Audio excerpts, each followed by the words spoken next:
సిద్దిపేట పట్టణంలోని నర్సాపూర్ చౌరస్తాలో రాజరాజేశ్వరి రైస్ మిల్లో భారీ అగ్ని ప్రమాదం చోటు చేసుకుంది. రైస్ మిల్లోని గోడౌన్లో నిల్వ చేసిన గోనె సంచులకు ప్రమాదవశాత్తు మంటలు అంటుకున్నాయి. రైస్ మిల్లో పనులు చేస్తున్న సిబ్బంది గోనె సంచులకు అంటుకున్న మంటలను గమనించకపోవడంతో ఒక్కసారిగా రైస్ మిల్లో మంటలు భారీగా చెలరేగాయి. ఈ ఘటనతో అప్రమత్తమైన సిబ్బంది మంటలను ఆర్పేందుకు ప్రయత్నిస్తున్నారు. ఎగసిపడుతున్న అగ్నికిలలను అదుపులోకి రాకపోవడంతో ఫైర్ సిబ్బందికి సమాచారాన్ని అందించారు. ఘటనా స్థలికి చేరుకొని మంటలను అదుపులోకి తీసుకువచ్చేందుకు ఫైర్ సిబ్బంది నీటితో మంటలను ఆర్పుతున్నారు.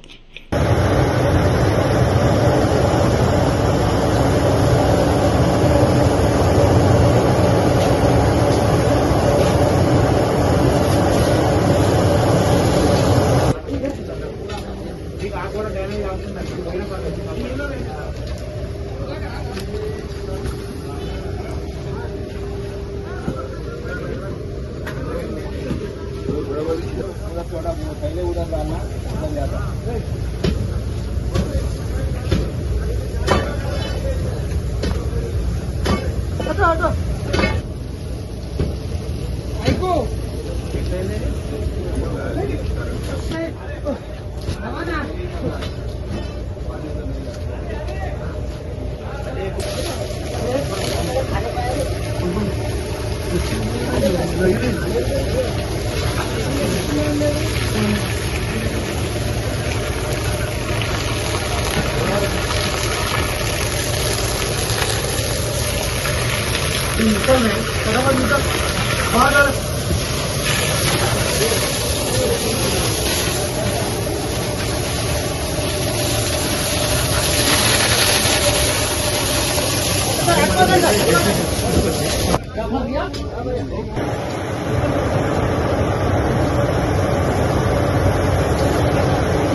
Yeah.